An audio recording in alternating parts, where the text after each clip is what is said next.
इनकलाब, इनकलाब, वंदे वंदे। मंच पे मौजूद देश के बहुत ही सीनियर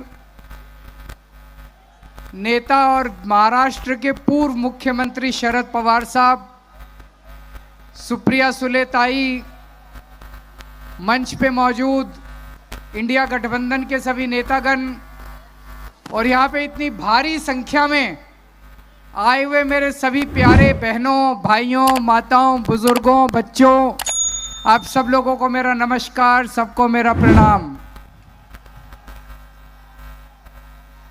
दोस्तों, मैं दिल्ली से आया हूं आप लोगों के सामने झोली फैला के इस देश को बचाने की भीख मांगने के लिए। अभी थोड़े दिन पहले इन्होंने मुझे जेल से छोड़ा है।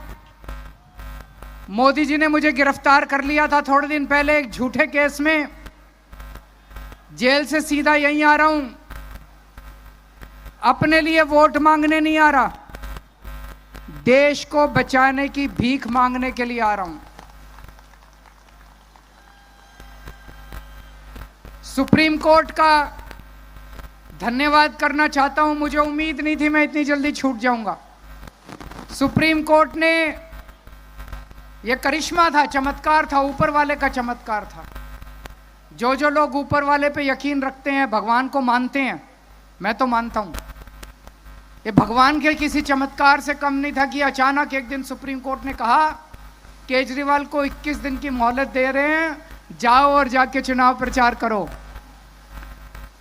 मैं दिल्ली में एक दिन रोड शो कर रहा था, निकलने के बाद तो एक महिला कहती है, सर आपको भगवान ने भेजा है 21 दिन के अंदर बीजेपी की ऐसी तैसी करने के लिए। तो मैंने भी ठान ली है, ये 21 दिन मैं सोऊंगा नहीं, 24 घंटे, एक एक पल, एक एक सेकंड पूरे देश में घूम घूम के देश को बचाने का काम करूंगा और इनको निकालने का प्रयास करूंगा, लोगों को जगाने का काम करूंगा। इन्होंने मेरे को जेल भेज दिया।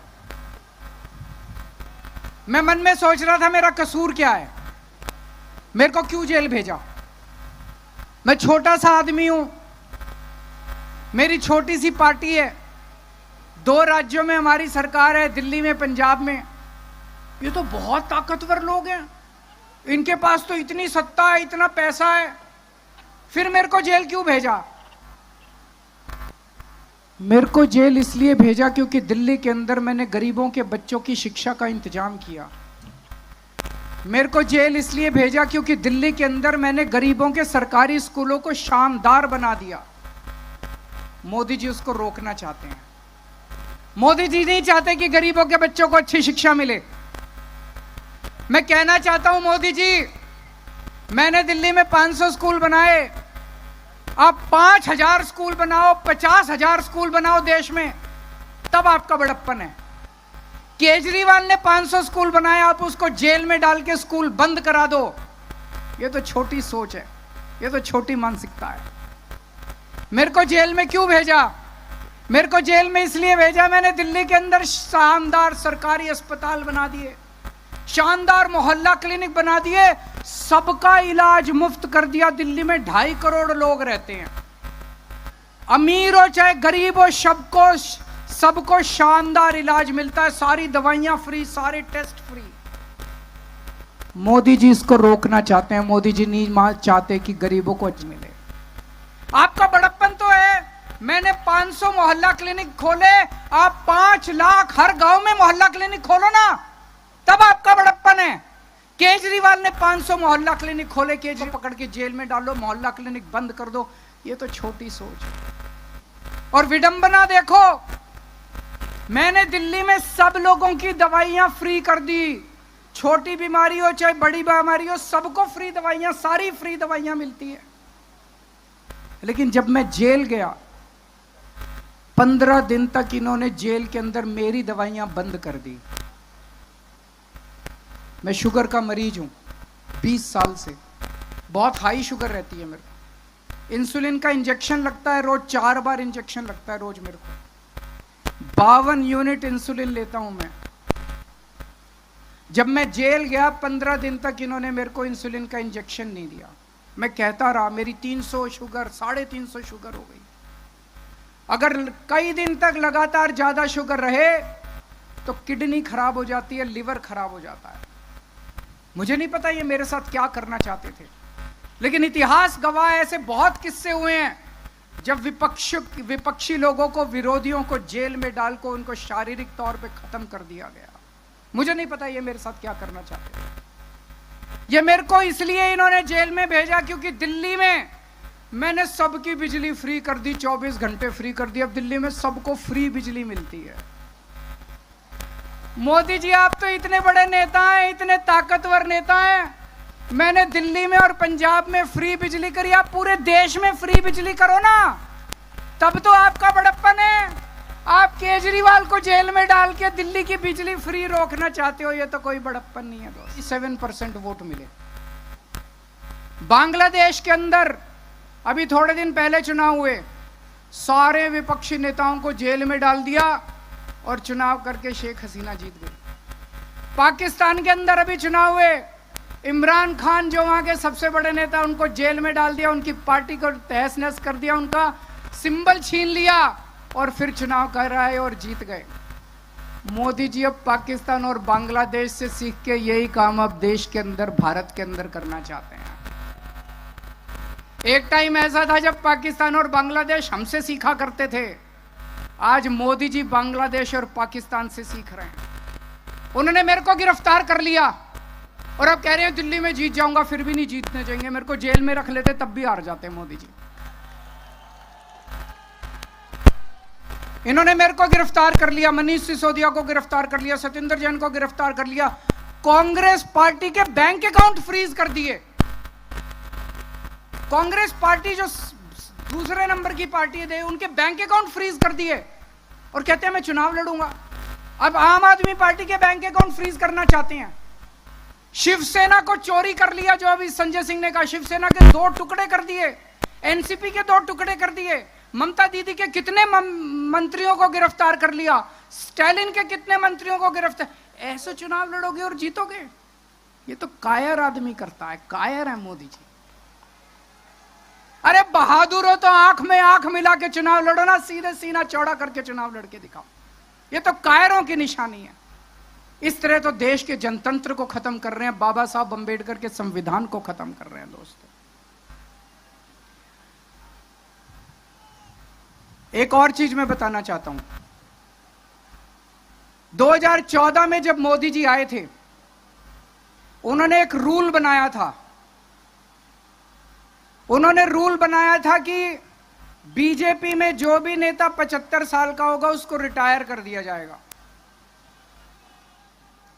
यह रूल बना के उन्होंने अडवाणी जी को रिटायर कर दिया, मुरली मनोहर जोशी जी को रिटायर कर दिया, सुमित्रा महाजन को रिटायर कर दिया, यशवंत सिन्हा को रिटायर कर दिया। अगले साल 17 सितंबर को मोदी जी 75 साल के हो रहे हैं।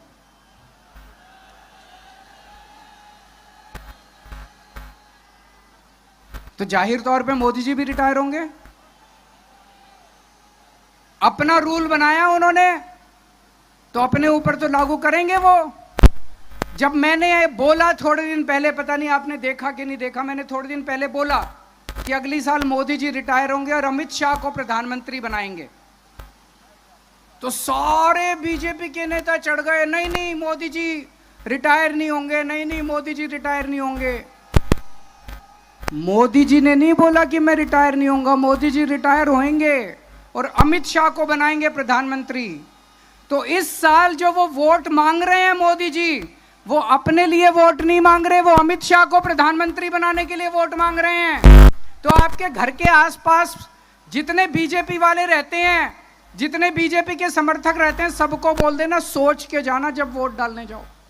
मोदी के लिए वोट नहीं पड़ रहा, अमित शाह का आंख बंद करके जितने बीजेपी वाले हैं, जब बटन दबाओ आंख बंद कर लेना, अमित शाह की तस्वीर लेके आना कि अमित शाह को बनाना है क्या प्रधानमंत्री। तो अमित शाह के लिए वोट मांग रहे हैं और इस सिलसिले में जितने रुकावटें थी देवेंद्र फडणवीस को पैदल कर दिया, इन्होंने शिवराज सिंह चौहान की राजनीति खत्म कर दी, रमन सिंह की राजनीति खत्म कर दी, वसुंधरा, जितने नेता थे सबको खत्म कर दिया। एक ही नेता बचा है, योगी आदित्यनाथ।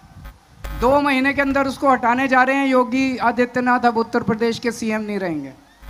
जब मैंने ऐसा बोला, एक भी नेता योगी जी के समर्थन में नहीं आया। बीजेपी के किसी ने नहीं कहा कि नहीं हटा रहे, इसका मतलब हटा रहे हैं, इसका मतलब हटा रहे हैं, साबित हो गया कि हटा रहे हैं। कल मैंने देखा योगी जी मेरे को गालियां दे रहे थे, मैं उनको कहना चाहता हूं, मैं तो आप ही के लिए बोल रहा हूं, मेरे को गाली देने से क्या होगा, अपने वालों को सलट लो, अपनी बीजेपी को सलट लो। दोस्तों, एक एक करके ये सारे नेताओं को खत्म कर रहे हैं। और मैं आपको चेतावनी देना चाहता हूं कि अगर इस चुनाव में 4 जून को बीजेपी जीत गई, वैसे तो जीत नहीं रही है, अगर जीत गई तो मैं आपको बता रहा हूं कि सुप्रिया सुले भी जेल में होंगे, शरद पवार भी जेल में होंगे, उद्धव ठाकरे भी जेल में होंगे और आदित्य ठाकरे भी जेल में होंगे। मैं आज तक मैंने जितनी पॉलिटिकल भविष्यवाणी की है, तो हमें मेहनत करनी पड़ेगी। थोड़े दिन रह गए, किसी भी हालत में हमें बीजेपी को जीतने नहीं देना है। और जिस तरह की गालियां दे रहे हैं प्रधानमंत्री जी, उन्होंने शरद पवार साहब को कहा भटकती आत्मा। ये कोई इतने सीनियर आदमी है, 84 साल के बुजुर्ग हैं। मोदी जी 74 साल के हैं, 10 साल सीनियर है उनसे। ऐसे किसी बुजुर्ग को कहना ठीक है क्या? प्रधानमंत्री को ऐसी भाषा अच्छी लगती है? उनको कहते हैं नकली शिवसेना, नकली संतान, ये अच्छी लगती है? ये तो पूरे महाराष्ट्र के मराठी मानुस की बेइज्जती का सवाल है। इस बार जब जाओ तो बटन दबा के उनको इस गाली का जवाब देना, जब वोट डालने के लिए जाओ आप।